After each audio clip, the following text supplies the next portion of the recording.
प्यारे बच्चों नमस्कार। आज के इस वीडियो में हम पढ़ेंगे 2022 बोर्ड एग्ज़ाम में आने वाले इम्पोर्टेंट क्वेश्चंस के बारे में। वेरी इम्पोर्टेंट क्वेश्चन है निर्देशांक ज्यामिति की। इससे पहले अपन ने फर्स्ट पार्ट में पढ़े हैं निर्देशांक ज्यामिति के मोस्ट इम्पोर्टेंट क्वेश्चन। अगर किसी ने पहला पार्ट नहीं देखा है तो उसका लिंक डिस्क्रिप्शन में मिल जाएगा। पहले आप वो पहला पार्ट जाके देखिए और फिर इस सेकेंड पार्ट को स्टार्ट कीजिए। आइए शुरू करते हैं। विभाजन सूत्र।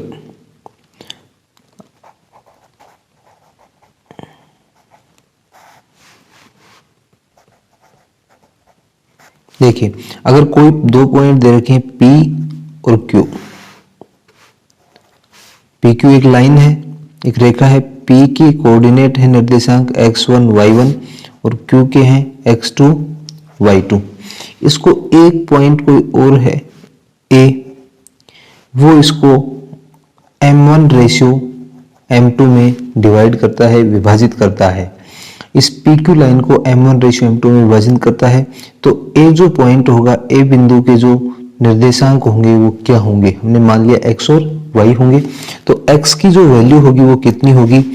m1 x2, ध्यान से देखना बेटा, m1 x2 plus m2 y1 divided by m1 plus m2। ऐसे y बराबर होगा m1 y2 plus m2 y1 divided by m1 plus m2 x y। ये दो पॉइंट होंगे, इस A पॉइंट के कोऑर्डिनेट होंगे जो इस PQ लाइन को m1 रेशियो m2 में डिवाइड कर रहा है, m1 रेशियो m1 अनुपात m2 में विभाजित कर रहा है। तो A बिंदु के जो निर्देशांक होंगे वो हो जाएंगे m1 x2 plus m2 x1 divided by m1 plus m2 comma m1 y2 plus m2 y1 divided by m1 plus m2।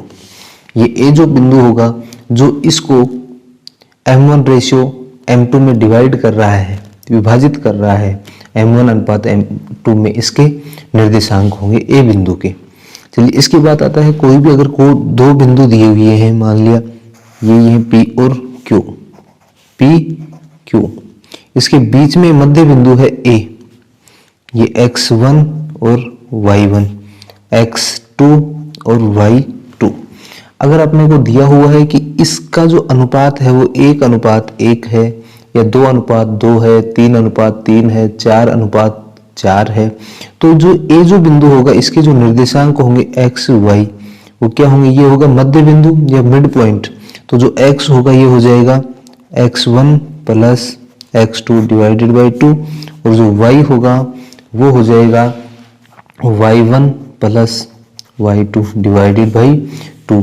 इसलिए A जो बिंदु होगा, इस A बिंदु के जो कोऑर्डिनेट होंगे वो हो जाएंगे x1 plus x2 divided by 2 और y1 plus y2 divided by 2। ये जो होगा ये इसको हम कहेंगे मध्य बिंदु। किसका मध्य बिंदु? जो PQ लाइन है उसका मध्य बिंदु है A। ये अनुपात समान है, 1:1 हो सकता है, 2:1 हो सकता है, 2:2 हो सकता है, 3:3, 4:4, मतलब दोनों बराबर होंगे। तो ये फॉर्मूला होगा, ये इसका मध्य बिंदु हो जाएगा, मिड पॉइंट। ठीक है। अब कई बार ऐसे प्रश्न और आते हैं इसके साथ में कि किसी बिंदु के अपने को निर्देशांक दिए हुए होते हैं और अपने को देखना होता है कि वो चेक करना होता है कि वो बिंदु जो है उस रेखाखंड को किस अनुपात में विभाजित कर रहा है। तो जैसे मान लो ये अपने को अगर कोई बिंदु पॉइंट दिए हुए, दो कोऑर्डिनेट दिए हुए हों, P और Q कोई रेखाखंड है, इसको बिंदु S है जो किस अनुपात में विभाजित करेगा। इसके भी कोऑर्डिनेट अपने को दिए हुए हैं x1 y1 और इसके भी अपने को दिए हुए हैं x2 y2 और इसके कोऑर्डिनेट अपने को दिए हुए हैं x3 y3 मान लेते हैं। मतलब तीनों के कोऑर्डिनेट, तीनों के निर्देशांक अपने को दिए हुए हैं, P के भी, Q के भी और S के भी। तो अब अपने को इसका जो अनुपात है वो निकालना है। तो हम सबसे पहले क्या करेंगे? मान लेंगे कि इसका जो अनुपात है वो क्या है? K अनुपात 1 है। क्या है अनुपात? K अनुपात 1। तो k अनुपात 1 होगा, तो इसके आधार पर हम प्रश्नों को हल कर लेंगे। अनुपात k अनुपात 1, k अनुपात 1 मान करके हम क्या करेंगे, इस S बिंदु के निर्देशांक निकाल लेंगे और इसके बराबर उसको हम रख देंगे। आइए अब इसको हम एग्जाम्पल के तौर पे करते हैं, एक बार इसको वापस देखते हैं। सबसे पहले आज हमने पढ़ा है विभाजन सूत्र। अगर P और Q कोई दो बिंदु हैं, उनके बीच में A एक बिंदु है, वो इसको M1 अनुपात M2 में विभाजित करता है, तो उस A बिंदु के जो निर्देशांक होंगे वो क्या होंगे। आइए, x बराबर M1 x2 plus M2 y1 बटे M1 प्लस M2, ऐसे y बराबर M1 y2 plus M2 y1 बटे में M1 प्लस M2। तो A जो बिंदु है इसके निर्देशांक होंगे xy, तो x की जगह तो M1 x2 plus M2 x1 बटे M1 plus M2 comma M1 y2 plus M2 y1 बटे में M1 प्लस M2। ठीक, फिर इसके बाद था कोई बिंदु अगर इसको समान अनुपात में विभाजित करता है, 1 अनुपात 1, 2 अनुपात 2, 3 अनुपात 3, 4 अनुपात 4, 10 अनुपात 10, तो ये जो बिंदु होगा ये क्या होगा, मध्य बिंदु होगा, मिड पॉइंट होगा। तो ये जो मिड पॉइंट होगा इसके जो निर्देशांक होंगे वो कैसे निकलेंगे, x बराबर x1 प्लस x2 बटे में 2, y बराबर y1 प्लस y2 बटे में 2। ऐसे तो इस a के निर्देशांक हो गए x1 प्लस x2 बटा 2, y1 प्लस y2 बटा 2। अगर अपने पास कोई दो बिंदु दिए हुए हों P और Q, दोनों के निर्देशांक दिए हुए हैं और एक और बिंदु दिया हुआ है उसके निर्देशांक भी दिए हुए हैं, और पूछेगा कि ये इसको किस अनुपात में विभाजित करेगा। ठीक, तो इसके लिए अपन ने इसको मान लेंगे कि अनुपात 1। अब इसको हम एक एग्जाम्पल के रूप में करते हैं। एग्जाम्पल लेकर के आइए, देखिए एग्जाम्पल, बिंदु -4 6, बिंदु -6 10 और 3 -8 को जोड़ने वाले रेखाखंड को किस अनुपात में विभाजित करता है। ये दो बिंदु दिए हुए जिनसे रेखाखंड बन रहा है, और ये एक तीसरा बिंदु है, ये अपने को बताना है कि ये इस रेखाखंड को किस अनुपात में विभाजित करेगा। ये लो सबसे पहले अपन बना लेते हैं पॉइंट, तो अपने को दिए हुए हैं, ये P पॉइंट मान लेते हैं। P पॉइंट कितना है, -6 और 10, और Q है कितना है, 3 और -8, 3 -8। इसको एक पॉइंट है मान लिया R, जो इसको किस अनुपात में विभाजित कर रहा है, -4 और 6 में। किसमें, -4 और 6, एक R बिंदु है। अब ये इसको किस अनुपात में विभाजित करेगा ये अपने को निकालना है। लिख देंगे माना बिंदु R रेखाखंड AB को, रेखाखंड PQ को के अनुपात 1 में विभाजित करता है। किस अनुपात में विभाजित करता है, के अनुपात 1 में विभाजित करता है। अब के अनुपात 1 में विभाजित करता है, तो इसके लिए सबसे पहले हम क्या करें, PQ को कोई बिंदु अगर के अनुपात 1 में विभाजित करता है तो विभाजन सूत्र के द्वारा हम इस R बिंदु के निर्देशांक निकाल लेंगे। ठीक है, तो R बिंदु के जो निर्देशांक होंगे उसको अपन मान लेते हैं x। तो x बराबर क्या हो जाएगा, यहाँ पे देखना बेटा, फॉर्मूला सीधा M1 x2 plus M2 x1 बटा M1 प्लस M2। देखो बेटा, M1 तो क्या है k, और M2 कितना है 1। अब इसमें देखेंगे x1 -6 y1 10, x2 3 y2 -8। ठीक, M1 की जगह कितना है k, ये लो k, x2 की वैल्यू 3 प्लस M2 का मान कितना है 1, x1 की वैल्यू है -6, और बटे में k plus 1, M1 plus M2 कितना हो जाएगा, k प्लस 1, और जो x कोऑर्डिनेट है इस बिंदु का R का वो कितना है, -4, तो ये लो -4। अब देखो k प्लस 1 डिवाइड में, तो इस तरफ आके किस में हो जाएगा, मल्टीप्लाइज में, तो -4, ये k प्लस 1 भाग में है, इस तरफ किस में हो जाएगा, गुणा में, k प्लस 1 बराबर 3 को k से गुणा करेंगे तो 3k, -6 को +1 से करेंगे तो -6, तो इसको गुणा किया तो -4k बराबर 3k -6। फिर इसमें -4k ये +3 के इस तरफ लाएंगे तो -3k बराबर ये -6 माइनस का 4 इस तरफ आएगा तो प्लस का 4। देखो माइनस के 4 के और माइनस के 3 के कितने होगी, माइनस के 7 के बराबर। माइनस के 6 और प्लस के 4 कितने हो जाएंगे, माइनस के 2। तो माइनस के 7 के बराबर -2, तो के बराबर हो जाएगा -2 बटे में -7। तो के बराबर 2/7, माइनस माइनस कट जाएगा। तो के बराबर कितना आ गया, 2/7। और अपने को अनुपात जो माना था वो क्या माना था अपन ने, के अनुपात 1।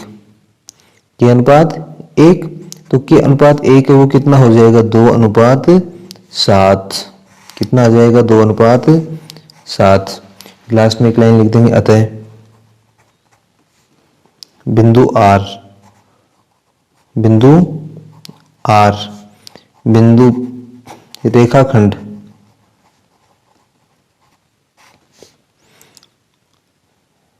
PQ को 2/7 में विभाजित करता है। अपने को अनुपात फाइंड करना था कि भाई किस अनुपात में विभाजित करता है, हो जाएगा। चलिए नेक्स्ट क्वेश्चन देखिए। बिंदुओं 6, -5 और -1, -4 को जोड़ने वाले रेखाखंड को y अक्ष किस अनुपात में विभाजित करेगा। देखिए बेटा, ये अपने को कोई एक 2 पॉइंट दिए हुए, इनको मिलाने वाला ये रेखाखंड हो गया। इन पॉइंट को P और Q मान लेते हैं। P तो कितना हो जाएगा, 6 और -5। Q हो जाएगा -1 और -4। PQ एक रेखाखंड हो गया। इसको y अक्ष है, y अक्ष कहीं ना कहीं होगा, वो इसको किस अनुपात में विभाजित करता है ये अपने को फाइंड करना है।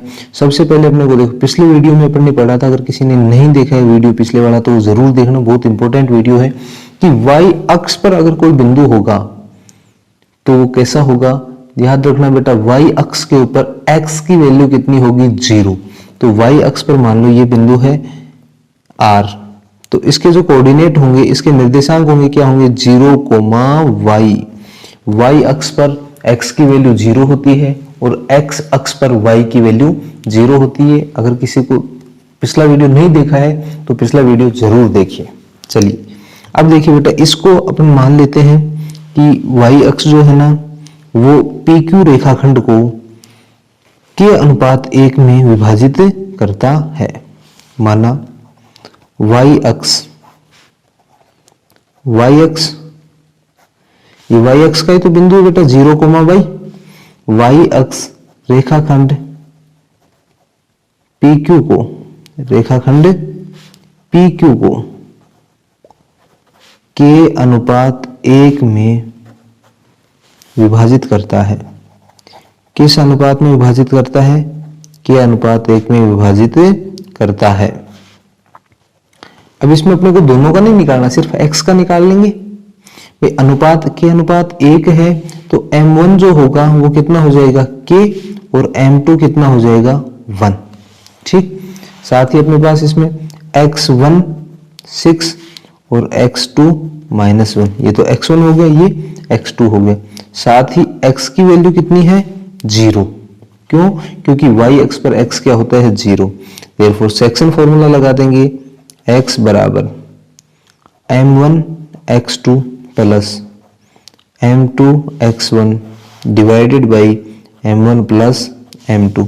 x की वैल्यू 0 बराबर m1 कितना है, k, x2 कितना है, -1 प्लस m2 1 इंटू x1 है, x1 की वैल्यू 6 बटे में k प्लस 1। देखो k प्लस 1 जो है इस तरफ किस में है, ये बटे में है, तो इसको इस तरफ ले जाएंगे तो किस में हो जाएगा, मल्टीप्लाई में।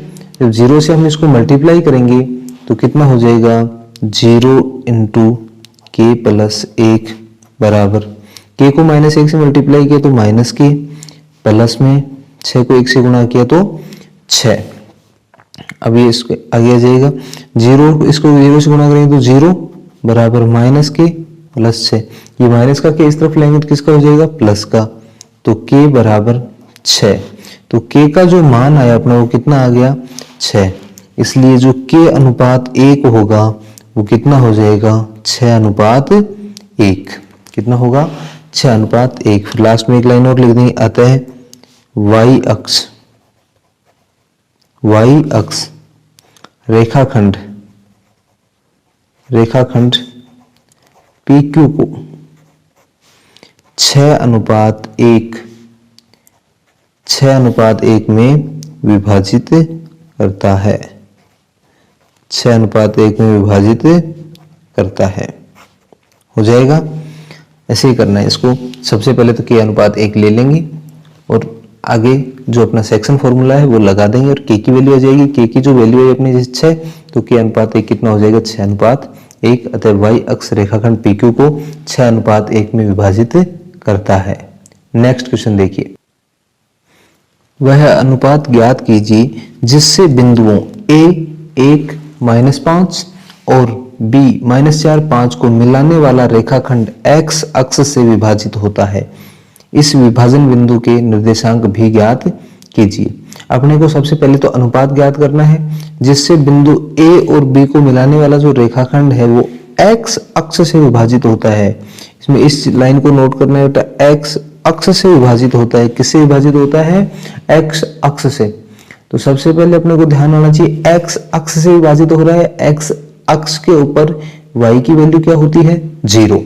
चलिए सबसे पहले इसका ये दो बिंदु है मान लिया A और B। तो A के तो निर्देशांक दिए हुए हैं 1 -5 और B के दिए हुए हैं -4 और 5। ये एक रेखाखंड है। इसको कोई पॉइंट कहीं ना कहीं से इसको विभाजित करेगा, उसको हम R मान लेते हैं। उसके निर्देशांक देखो बेटा, क्या है विभाजित करने वाला? x अक्ष से विभाजित होता है। ये जो रेखाखंड है किससे विभाजित होता है? x अक्ष से। इसका मतलब x अक्ष के ऊपर जो y की वैल्यू होगी वो कितनी होगी? 0। तो इसके निर्देशांक क्या होंगे? x, 0। हमेशा ध्यान रखना x अक्ष पर कोई बिंदु है तो उसके निर्देशांक x, 0 और अगर y पर है तो उसके निर्देशांक 0, y। चलिए अब हम लिख लेते हैं, ये इसको मान लेते हैं किस अनुपात में विभाजित करता है? k/1 में। तो लाइन लिख देंगे, माना रेखाखंड AB को x अक्ष k/1 में विभाजित करता है। k/1 में विभाजित करता है। अगर ये इसमें विभाजित करता है तो इसके ध्यान से देखना बेटा, m1 की वैल्यू k हो जाएगी, m2 की 1 हो जाएगी। ये m1 हो गई, ये m2 हो गया। फिर इसके बाद में देखो ये x1 और y1, तो x1 1 हो गया, y1 -5 हो गया। ऐसे ये x2 y2, x2 की वैल्यू -4 और y2 की 5। देखो ये तो x है और ये y वाली वैल्यू है, इसमें 0 है। तो हम सबसे पहले क्या करेंगे? y वाला फॉर्मूला लगा देंगे। सेक्शन फॉर्मूला है तो उसमें y कोऑर्डिनेट निकाल देंगे। कैसे? y बराबर m1 y2 plus m2 y1 divided by m1 plus m2। तो y की वैल्यू कितनी है? 0 बराबर m1 कितना है? k और y2 की वैल्यू 5 प्लस m2 की जगह 1, y1 की वैल्यू -k 5 और बटे में क्या आ जाएगा? m1 की जगह k प्लस 1। देखो k प्लस 1 डिवाइड में इस तरफ लाएंगे तो किस में हो जाएगा? मल्टीप्लाई में, 0 के साथ गुणा में हो जाएगा k प्लस 1। ये भाग में है, इस तरफ किस में हो जाएगा? गुणा में। तो k को 5 से गुणा करेंगे तो 5k प्लस -5 को +1 से करेंगे तो -5। इसको 0 से गुणा करेंगे तो 0 बराबर 5k -5। तो यहाँ से 5k है, ये 5 इस तरफ आएगा तो प्लस का हो जाएगा, 5 बराबर 5k। तो 5k बराबर 5, तो k बराबर 5/5। 5/5, 5/5 आ गया। तो ये इससे 5 से 5 कट जाएगा तो k का मान जो हो कितना आ जाएगा? 1। k बराबर 1। तो देयरफॉर k/1 जो है वो कितना आ जाएगा? 1/1। 1/1। अब इसमें हम लिख देंगे, अतः x अक्ष रेखाखंड AB को 1/1 में विभाजित करता है। किस अनुपात में विभाजित करता है? 1:1 में। अब इसके बाद देखना बेटा, अब अपने को इसकी लास्ट में एक लाइन और लिखी थी प्रश्न में, क्या लिखी थी इसमें देखना ध्यान से, कि इस विभाजन बिंदु के निर्देशांक भी ज्ञात कीजिए। इस विभाजन बिंदु के निर्देशांक भी ज्ञात करने हैं। तो अपने को देखिए ये अनुपात आया है इसका 1:1। तो 1:1 आ गया, इसका मतलब ये जो बिंदु है ये इन दोनों का मध्य बिंदु है। कैसा बिंदु है? मध्य बिंदु है। तो y वाला तो 0 है, तो x और निकाल देंगे इसमें। x कैसे आ जाएगा इसमें? x बराबर x1 प्लस x2 बटे में 2 बराबर, देखो ऊपर अब इसके अंदर x1 की वैल्यू कितनी है? 1 और x2 की वैल्यू है -4। तो x1 की जगह 1 लिख देंगे प्लस में x2 की जगह -4 बटे में 2 बराबर 1 -4 बटे 2 बराबर -3 बटे 2। तो x का जो मान आया वो -3 बटे 2 आ गया। अतः बिंदु जो है वो क्या हो जाएगा? अतः बिंदु क्या था? r(x0). तो ये क्या हो जाएगा? r x की जगह कितना आ जाएगा? -3 बटे 2 और y की जगह 0। ये इसका क्या हो जाएगा? Final answer. तो हमने इस पार्ट फर्स्ट और पार्ट सेकंड में जो निर्देशांक ज्यामिति थे उसके अति महत्वपूर्ण प्रश्न डिस्कस किए हैं। ये पेपर में आने की पूरी संभावना है बोर्ड एग्जाम में। इसी के साथ आज के लिए इतना ही। Thank you. ओके।